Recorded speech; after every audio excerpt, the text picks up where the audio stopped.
Hey, what is up? It is Antho, and today I'm going to be running over my Seismic Trap Inquisitor build. I'm only level 81, but I'm going to be doing a T16 Dunes. Just to show what I can do so far.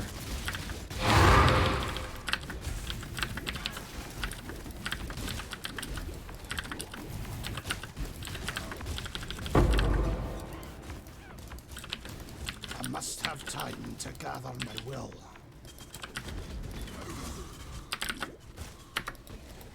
My mana is spent.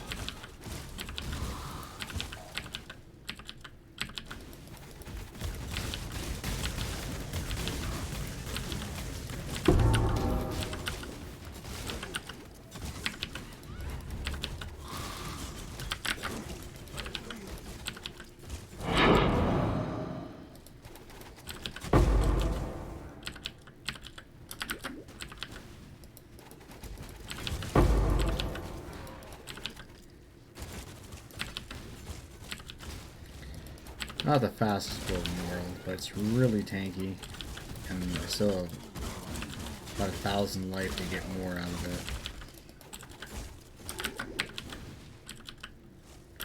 it. And right now I am at 2,200 life regen.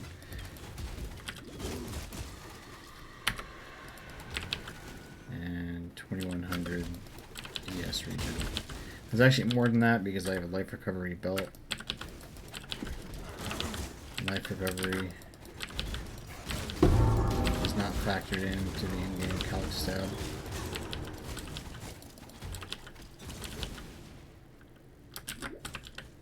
Hold my attention.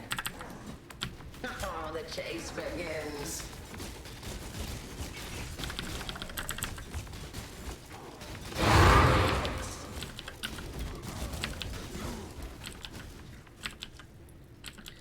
So that's basically the map. Now how I built this is basically Cold Iron Point and Sappho's Frame. I was originally using 2 Cold Iron Points for a lot of extra damage, but I decided on Sappho's Frame to cap out spell block, which I'm capped at 75%. Attack block isn't too necessary because I have good resists. I have 80, 79, 79 resist. I'm pretty low in chaos res, but it's not that big of an issue. I can just upgrade my Soul of Arakali. Then I would lose my freeze immunity, but I can get freeze immune on a flask. And I'm stun immune because I have Unwavering Stance, because I have Unwavering Stance my Skin of the Lords. So I'm going to eventually pick up this node right here for a 2% chance to block, maximum chance to block spell damage. That's actually going to make a big improvement. That 2% is actually really good. Better than it would first seem.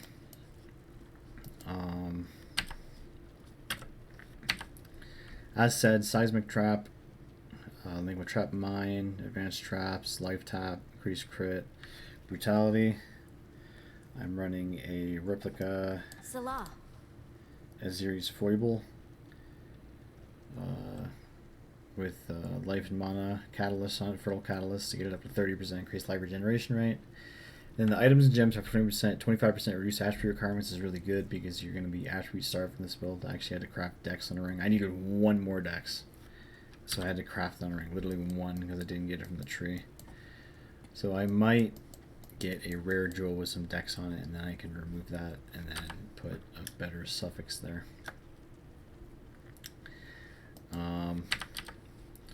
Trap gloves, supported by trap, a lot of Dex, I need the Dex. Life regeneration rate is huge, and then high life. Of course, the classic sanguinate, cluster traps, chain support, trap from the gloves. Then I'm running charge traps instead of trap and mine, because charge traps gives me a lot more DPS on bosses with my seismic, because I am not picking up Master Sapper, and I am not picking up high explosives because I'm not pathing over there. It's just simply too many points. I'm already stretched thin as is. So that gives me permanent power and frenzy charges on bosses, and it's technically actually more DPS than trap mine damage because you get 45% crit molt And then you get 120% increased crit chance from the power charges and 12% more damage, and that actually ends up being more damage than Trap and Mine damage for the Exsanguinate itself when you're at full charges. So that's what I went with. Life recovery belt, just life recovery, and then some res. Boots are, I sniped these for pretty cheap, like 35 CU. These are probably worth multiple X. T1 life, lowest roll, but still T1 life. Some good movement speed, some good res, and then 20% T1 increased life regeneration rate, which is huge. Life regeneration rate is a stat that was added like pretty recently to the game, and it's basically a more multiplier on your life regeneration. So if you have 100 life regen per second and you get 20% life regeneration rate, you now have 120 life regeneration per second. So if I have 11% here, 20% here, 30% here, that's what, 20, 50, 61, and then I have 50, 15 here, that is 76. 76%, that's basically 76% more life regeneration rate. And the great thing is that because it's not life recovery rate, the life regen is just a multiplier for your actual life regen, which will then affect your energy shield regen. So at Hideout, I'm sitting at 1989 life regen and 1825 energy shield regen. If it was just life recovery rate, it wouldn't affect the energy shield regen at all, because it's basically a more multiplier on your recovery of life rather than your regen rate itself. So stacking life regeneration rate is amazing, because since I'm an Inquisitor, it also affects my energy shield regen when I'm on consecrated ground. And then I get a bunch of life regen. I get 0.5% life regen, 1% life regen total, and then 5% from this, so it's 6%, and then 7.5%, so 8.5% life regen from just these 4 nodes. And basically gives you permanent consecrated ground. And consecrated ground also gives you 50% reduced effective curses on you, so that's 75% increase reduced effective curses. If you wish, you can go here 1, 2, 3, and then get 20% reduced effective curses to be 95% curse immune, which means curses will basically do nothing to you, or just about nothing, and they're really not even worth like worrying about when they're 95% reduced. What else to talk about? Righteous Providence is really important. I have 213 strength, 283 intelligence. And this gives you 50 strength intelligence, and then crit chance per point of strength intelligence, whichever is lower. So I have 213% increased crit chance, global crit chance here, and then 10 crit multi. I could go Instruments of Virtue, Battle Mage. It's going to increase my damage by like 1 or 2%. Or I could go Augury of Penitence for my overlap. I think I'm going to do that because it just means nearby enemies deal 8% less elemental damage, which is great. That's 8% less elemental damage taken, especially since the rippiest mobs right now are those Fire Mage skeletons. If I'm up close to them and getting shotgunned by a million of those, I'm going to take 8% less damage from them, which is great. And this is the defensive version. As said, I'm running Saffles. There's a full DPS version that hits over 1 million damage per hit, but it wasn't as tanky. And although it's still pretty tanky with a lot of recovery, I wanted to be uber tank, so I went full spell block, as said before. Corrupted Soul for a lot of extra ES. I am low life with Petrified Blood, so I can pick up Pain Attunement. I mean, I need to pick up these clusters too. That's going to give me a lot more life and ES. And then I picked up the Vampirism Wheel. Life Recoup is a really, really underrated mechanic. I don't know why more builds don't use this, because a lot of builds path through, a lot of Templar builds and Witch builds path through this area if they're a spellcaster.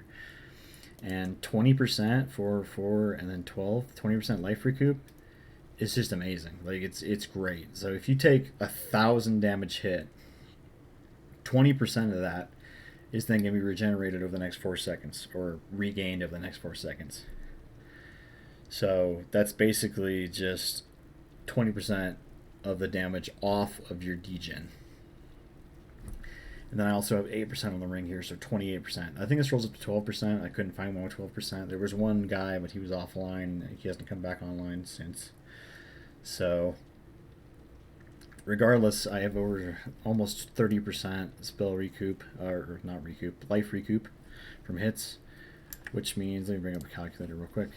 If I take 1,000 damage hit times 0.228, that's 280 life I'm going to recoup over 4 seconds, so that's 70 extra per second, which doesn't seem like a lot, but when you're using petrified blood, which turns life hits to your life into degens, that extra bit of regeneration from taking damage is huge.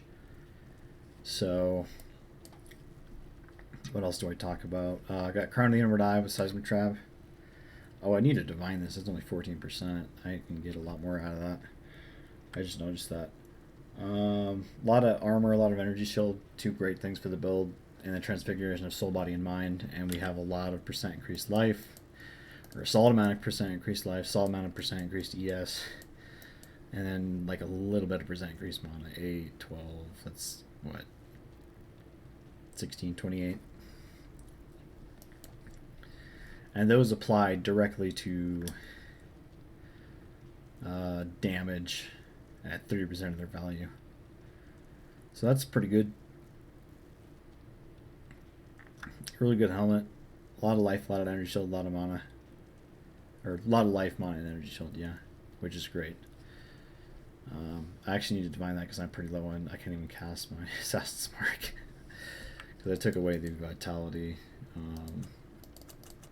Mana reservation deficiency. So let's get this last note here real quick. If we go over to PoB, I got. I'm eventually going to pick up a Guerrilla Attack Accept and Regret Jewel. I actually already have it, but it's just a lot of damage, a lot of trap throwing speed, which is also damage for Seismic Trap, because it scales its wave frequency with trap throwing speed, and then trap trigger area of effect, so you don't have to use a hair trigger, and you don't have to use the trap trigger area of effect mastery. And then I just got a replica cheap construction. I bought one that's 118% for like 5C. This is perfect. Increases your damage by an absolute massive amount. Increases your crit by a ton. And it's pretty much irrelevant. The downside can have 5 fewer traps placed at a time because we're not a pre-stacking build. A lot of trap builds you want to stack like 20, 23 traps at the same time and then activate the boss and just nuke it, you know? But that's not how Seismic Trap works. You only throw down 4 traps and then you just spam your Exsanguinate traps to keep your charges up.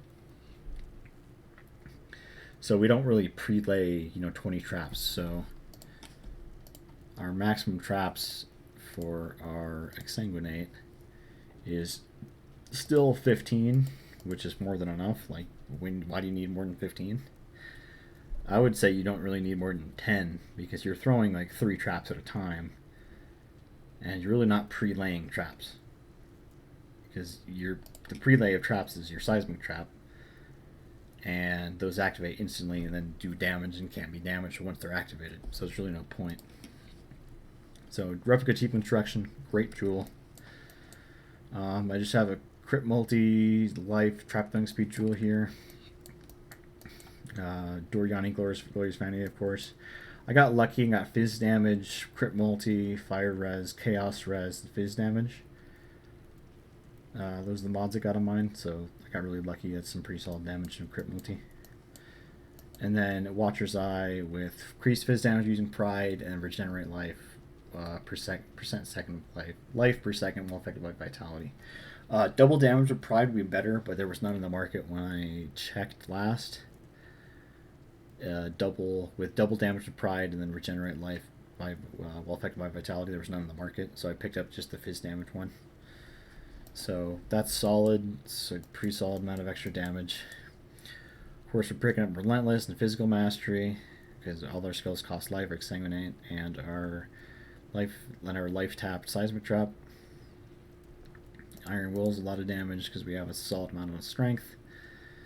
Constitution and then Path of Warrior is good solid damage and armor and strength, which also increases crit due to Righteous Providence.